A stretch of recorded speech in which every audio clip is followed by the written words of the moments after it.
ಮುದ್ದಾಗಿ ಸಾಕಿದ್ದ ಮಗಳು ಪ್ರೀತಿಯ ಬಲೆಗೆ ಬಿದ್ದಳು. ಹೆತ್ತವರನ್ನೇ ಬಿಟ್ಟು ಪ್ರೀತಿ ಮಾಡಿದವನ ಜೊತೆಗೆ ಮಗಳು ಹೋದ.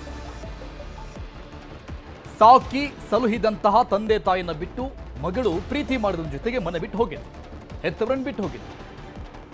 ಲವರ್ ಜೊತೆ ಓಡಿ ಹೋದ ಮಗಳಿಗೆ ತಂದೆ ತಿಥಿ ಮಾಡಿದ್ದಾರೆ.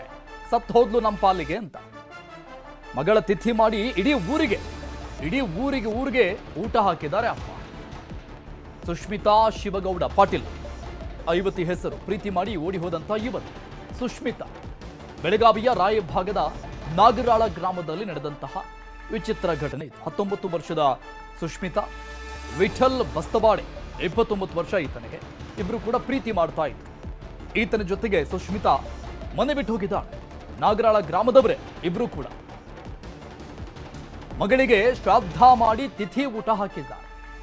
ಅವ್ರ ಮನೆಯವರು, ಅವರ ತಂದೆ ಆಕ್ರೋಶ ಈ ರೀತಿಯಾಗಿ ವ್ಯಕ್ತಪಡಿಸಿರೋದು. ನಮ್ಮ ಪಾಲಿಗೆ ನಮ್ಮ ಮಗಳು ಇವತ್ತಿನಿಂದ ಸತ್ತು ಹೋದ್ಲು ಅಂತ. ನೋಡಿ, ಫೋಟೋ ಕೂಡ ನಾವು ದೃಶ್ಯದಲ್ಲಿ ನೋಡ್ತಾ ಇದ್ವಿ.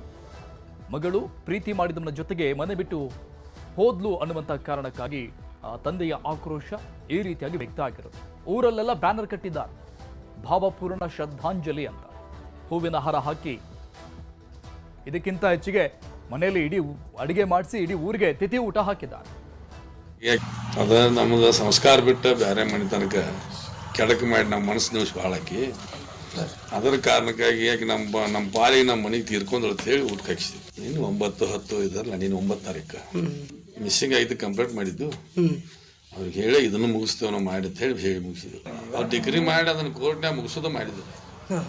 ನಮ್ಮ ಮನೆಗೆ ಸಂಬಂಧಪಟ್ಟಕ್ಕೆ ಅಲ್ಲ ಅಂತ ಹೇಳಿ 4 ಮಂದಿ ಮಕ್ಕಳು 3 ಮಂದಿ 4ನೇದಕ್ಕೆ ಅಲ್ಲ ಅಂತ ಹೇಳಿ ನಮ್ಗೆ ಸಂಬಂಧ ಇಲ್ಲ ಅಂತ ಹೇಳಿ 4ನೇದಕ್ಕೆ ಹೊಲಸ ಕೆಲಸ ಮಾಡಿ ವಯಸ್ಸಾದ ಕಾಲಕ್ಕಿಂತ ಮಾಡಿಲ್ಲ ಅಂತ ಹೇಳಿ ಸಂಸ್ಕಾರದ ಕಾಮಕ ಪದ್ಧತಿ ಮಾಡಿ ಗಂಡು ಮಾಡ್ಕೊಂಡು ಅವ್ರ ಮನೆಗೆ ಹೋಗಿ ಪ್ರಪಂಚ ಮಾಡಿ ಒಂದು ಸ್ವಲ್ಪ ಜೀವನದಾಗ ಯಾನೈತೆ ಅನ್ನೋದನ್ನ ನೋಡ್ಕೊಂಡು ಹೋಗ್ಬೇಕಂತೇಳಿ ಇದಕ್ಕೆ ಬಂದ ಇದನ್ನು ಮಾಡಿಲ್ಲ ಅಂತ ಹೇಳಿ ತಾಪ. ಈ ಬಗ್ಗೆ ಡೀಟೇಲ್ಸ್ ಕೊಡ್ತಾರೆ ನಮ್ಮ ಪ್ರತಿನಿಧಿ ಲೋಹಿತ್ ಸಂಪರ್ಕದಲ್ಲಿದ್ದಾರೆ ಲೈವ್ನಲ್ಲಿ.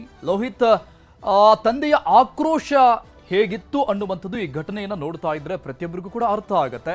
ಆದರೆ ಇದಕ್ಕಿಂತ ಮುಂಚಿತವಾಗಿ ಇವರಿಬ್ರು ಪ್ರೀತಿ ಮಾಡುವಂಥ ವಿಚಾರ ಗೊತ್ತಾದ ನಂತರದಲ್ಲಿ ಅವರಿಬ್ರು ಕೂಡ ಅಟ್ಲೀಸ್ಟ್ ಮನೆಯಲ್ಲಿ ಒಪ್ಪಿಸುವಂಥ ಕೆಲಸವನ್ನ ಏನಾದರೂ ಮಾಡಿದ್ರ? ಖಂಡಿತವಾಗ್ಲೂ ಅರುಣ್, ಏನಂತಂದ್ರೆ ಈ ಹಿಂದೆ 2 ವರ್ಷದ ಹಿಂದ್ಗಡೆಯಿಂದಾನೇ ಇವರು ಪ್ರೀತಿ ಸ್ಟಾರ್ಟ್ ಆಗುತ್ತೆ. ಯಾವಾಗ ಈ ಸುಷ್ಮಿತಾ ಕಾಲೇಜ್ ದಿನಗಳಲ್ಲಿ ಹೋಗ್ತಾ ಇರ್ತಾಳೋ ಅವತ್ತೇ ಅಂತಂದ್ರೆ ಇವರು ವಿಠಲ್ ಅನ್ನುವಂಥ ಜೊತೆಗೆ ಪ್ರೀತಿಯನ್ನ ಮಾಡ್ತಾ ಇರ್ತಾಳೆ. ವಿಠಲ್ ಬೇರೆ ಯಾರು ಕೂಡ ಅಲ್ಲ, ಆತ ಕೂಡ ನಾಗರಾಳ್ ಗ್ರಾಮದವನೇ. ಸೊ ಹಾಗಾಗಿ ಕಳೆದ ವರ್ಷ ಅಂತಂದ್ರೆ ಈ ಒಂದು ಇವರಿಬ್ಬರ ಪ್ರೀತಿಯ ವಿಚಾರ ಮನೆಯವ್ರಿಗೆ ಗೊತ್ತಾಗುತ್ತೆ. ಆದರೆ ಮನೆಯಲ್ಲಿ ಶಿವಗೌಡ ಅವರು ಇವರ ಪ್ರೀತಿಯನ್ನು ಒಪ್ಕೊಳ್ಳೋದಿಲ್ಲ. ಸೊ ಹಾಗಾಗಿ ಅವತ್ತು ಒಂದಷ್ಟು ಗಲಾಟೆಗಳು ನಡೆದಿರ್ತವೆ. ಅಂತ ಒಂದು ಸಂದರ್ಭದಲ್ಲಿ ಸುಷ್ಮಿತಾ, ನೀವು ಹೇಳಿದಲ್ಲೇ ಮದುವೆ ಆಗ್ತೀನಿ, ನೀವು ಹೇಳಿದ ಪ್ರಕಾರ ನಾನು ಇರ್ತೀನಿ, ನಮಗೆ ಯಾವುದೇ ರೀತಿಯ ಕಪ್ಪು ಮಸಿ ಬರುವಂಥ ಕೆಲಸ ಮಾಡಲ್ಲ ಅನ್ನುವಂಥ ಒಂದು ವಚನವನ್ನ ಕೊಟ್ಟಂತ ಸಂದರ್ಭದಲ್ಲಿ ಶಿವಗೌಡ ಅವರು ಸಾಕಷ್ಟು ಏನಂತಂದ್ರೆ ಸಮಾಧಾನವನ್ನ ಮಾಡಿಕೊಂಡು ಸುಮ್ಮನೆ ಇರ್ತಾರೆ. ಆದರೆ ಕಳೆದ 4 ದಿನಗಳ ಹಿಂದ್ಗಡೆ ಅಚಾನಕ್ ಆಗಿ ಏನಂತಂದ್ರೆ ಸುಷ್ಮಿತಾ ವಿಠಲ್ ಜೊತೆ ಓಡಿ ಹೋಗಿ ಇರ್ತಕ್ಕಂಥದ್ದು.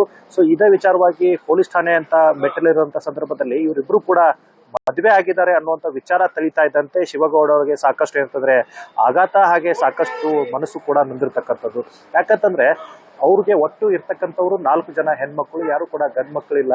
3 ಜನ ಹೆಣ್ಮಕ್ಳನ್ನ ಇವರೇ ಖುದ್ದಾಗಿ ಮುಂದೆ ನಿಂತು ಮದುವೆಯನ್ನ ಮಾಡಿಸ್ಕೊಟ್ಟಿದ್ರು. ಕೊನೆಯ ಮಗಳು, ಪ್ರೀತಿಯ ಮಗಳು, ಇವಳ ಮದುವೆಯನ್ನು ಧಾಮ್-ಧೂಮಾಗಿ ಮಾಡಬೇಕು, ದೊಡ್ಡ ಪ್ರಮಾಣದಲ್ಲಿ ಮಾಡಬೇಕು, ಒಳ್ಳೆ ಮನೆತನ ನೋಡಿ ಕೊಡಬೇಕು ಅನ್ನುವಂಥ ಸಾಕಷ್ಟು ಕನಸುಗಳನ್ನ ಕಟ್ಕೊಂಡಿರ್ತಕ್ಕಂಥ ಶಿವಗೌಡ ಅವರಿಗೆ ಈ ಒಂದು ಸುದ್ದಿ ಸಾಕಷ್ಟು ಏನಂತಂದ್ರೆ ಬೇಜಾರನ್ನು ತರಿಸಿರ್ತಕ್ಕಂಥದ್ದು. ಸೊ ಆ ಹಿನ್ನೆಲೆಯಲ್ಲಿ ಸಾಕಷ್ಟು ನೊಂದಿರ್ತಕ್ಕಂಥ ಶಿವಗೌಡ ಅವರು ಈ ಒಂದು ನಿರ್ಧಾರಕ್ಕೆ ಬಂದಿರತಕ್ಕಂಥದ್ದು. ತನ್ನ ಮಗಳು ನನ್ನ ಮಾತನ್ನ ಕೇಳಿಲ್ಲ, ನಮ್ಮ ಮನೆಯ ಕುಟುಂಬವನ್ನ, ಮನೆತನವನ್ನೇ ಹಾಳು ಮಾಡಿರ್ತಕ್ಕಂಥದ್ದು, ನಮ್ಮ ಮರ್ಯಾದೆಯನ್ನ ಇವಳು ಹಾಳು ಮಾಡಿದ್ದಾಳೆ. ಸೊ ಹಾಗಾಗಿ ಇವಳಿಗೂ ನಮಗೂ ಯಾವುದೇ ರೀತಿಯ ಸಂಬಂಧ ಬೇಡ ಅನ್ನುವಂಥ ಒಂದು ಗಟ್ಟಿ ನಿರ್ಧಾರ ಮಾಡಿರ್ತಕ್ಕಂಥ ಶಿವಗೌಡ ಅವರು ನಿನ್ನೆ ಏನಂತಂದ್ರೆ ತಮ್ಮ ಗ್ರಾಮಸ್ಥರು ಹಾಗೆ ತಮ್ಮ ಬಂಧು ಬಳಗ ಎಲ್ಲರನ್ನು ಕರೆಸಿ ಗ್ರಾಮದಲ್ಲಿ ಭಾವಪೂರ್ಣ ಶ್ರದ್ಧಾಂಜಲಿಯ ಫೋಟೋಗಳನ್ನ ಹಾಕಿ ಊಟ ಮಾಡಿಸಿ ಇವತ್ತಿಗೆ ನನ್ನ ಮಗಳ ಕರುಳು ಬಳ್ಳಿಯ ಸಂಬಂಧ ಹರಿದು ಹೋಯಿತು ಅನ್ನುವಂಥ ಸಂದೇಶವನ್ನ ಕೊಟ್ಟಿರ್ತಕ್ಕಂಥದ್ದು. ಸೊ ಈ ರೀತಿ ಮಾಡೋದಕ್ಕೆ ಪ್ರಮುಖ ಕಾರಣ ಏನು ಅಂತಂದ್ರೆ ಇವಳು ಪ್ರೀತಿಯ ಮಗಳು, ಸಾಕಷ್ಟು ಮಗಳ ಜೊತೆಗೆ ಅಟ್ಯಾಚ್ಮೆಂಟ್ ಅನ್ನ ಹೊಂದ್ಕೊಂಡಿದ್ರು.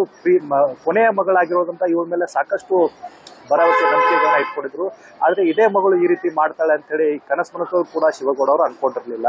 ಸೊ ಆ ಒಂದು ಸಂದರ್ಭದಲ್ಲಿ ಯಾವಾಗ ಪ್ರೀತಿಯ ವಿಚಾರ ಗೊತ್ತಾದಂತ ಸಂದರ್ಭದಲ್ಲೂ ಕೂಡ ನಾನು ಆ ರೀತಿ ಮಾಡಲ್ಲ ಅನ್ನುವಂತ ಮಾತನ್ನ ಹೇಳಿದ್ಮೇಲೆ ಆ ಮಗಳ ಮೇಲೆ ನಂಬಿಕೆಯನ್ನು ಇಟ್ಟಿರ್ತಕ್ಕಂಥ ಶಿವಗೌಡ ಅವರು ಸಾಕಷ್ಟು ಮಗಳ ಮೇಲೆ ನಂಬಿಕೆ ಇಟ್ಕೊಂಡಿದ್ರು. ಆದ್ರೆ ಯಾವಾಗ ಮಗಳು ಈ ರೀತಿ ಮಾಡಿದಾಳೆ ಅಂತ ಸುದ್ದಿ ಕೇಳಿದಾದ್ಮೇಲೆ ಇವರು ಸಾಕಷ್ಟು ನೊಂದು ಕೂಡ ಹೋಗಿದ್ರು ಅವರು. Thank you Lohith.